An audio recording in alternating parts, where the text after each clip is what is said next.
ছাত্র সমাজ তাদের যৌক্তিক দাবি নিয়ে তারা মাঠে নামছে, তারা আন্দোলন করতেছে।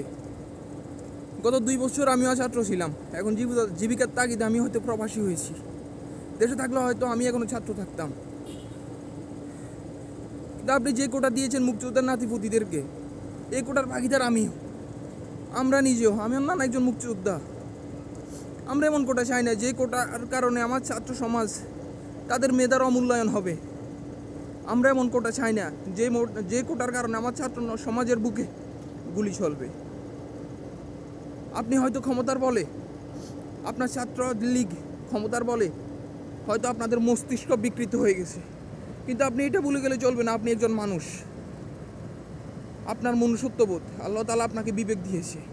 কিন্তু আপনি যদি আপনার বিবেককে যদি প্রশ্ন যদি না করেন, আপনি যদি আজকে ক্ষমতার বলে আপনি যদি বিবেকহীন হন, আপনি যদি হিংস্র হয়ে পড়েন, ইনশাআল্লাহ তাআলা আল্লাহ তাআলা বিচার দিবস নামে কিছু একটা রেখেছে।